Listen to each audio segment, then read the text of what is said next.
ஓடி வரும். அதுபோல இறைவனை முழுமையாக பற்றி கொண்டால் எல்லா துன்பங்களும் ஓடி. ஆனா முழுமையாக பற்றுவது என்பது அவ்வளவு எளிதல். ஏனெனில் நாம் பிறவிதோறும் ஆணவத்தை தான் சார்ந்திருக்கிறோம்.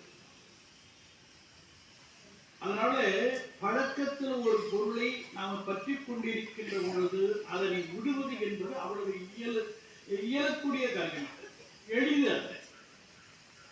என்னதான் தெரிந்தாலும் கூட அதை விட்டுவிட முடியாது. இன்றைக்கு நமக்கு எல்லோருக்குமே தெரியும். அந்த திருவிக்க ரொம்ப அருமையாக சொல்லுவார். கள்ளார் அண்ணனார், காப்பியார் தம்பியார். இப்ப நம்ம காப்பி குடிக்காம இருக்க முடியுமா? முடியாது. காப்பி நல்லது அல்ல என்று எல்லோருக்குமே தெரியும். ஆனாலும் அதை விட முடியாது. இதுக்கு என்ன காரணம்? பழக்கம் தான் காரணம், வேற ஒண்ணு. அப்பொழுது காலம் பிறந்ததிலிருந்து பழகுகள். பிறந்து கொஞ்சம் சாப்பிட தொடங்குகின்ற பொழுது அந்த பாட்டு என்ன பண்ணுவாங்கன்னா, அவங்க கொடுக்குற காப்பியில் ஒரு விரலை விட்டு குழந்தை வாயில் வச்சிருவாங்க. அப்பதான் ஆரம்பிக்குது இந்த ருசி. அது வளர வளர கொஞ்சம் கொஞ்சமா சேர்ந்து ஒரு கப்பு அளவு, ஒரு நாளைக்கு 2 கப்பு 3 கப்பு 5 கப்பு இன்னும் பழகிட்டும் இல்லை. அந்த பழக்கத்திலிருந்து விடுபட முடியும்.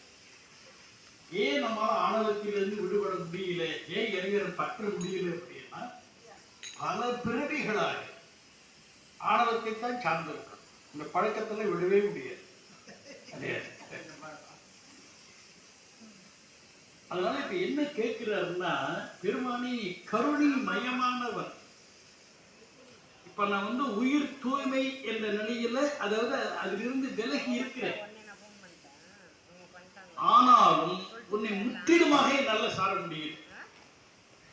அதுக்கு நீ என் மீது இரக்கம் கொண்டு எனக்கு உரிய உதவியை செய் என்று வேண்டுகிறார். அதான் இந்த பகுதி. சாப்பிட்டு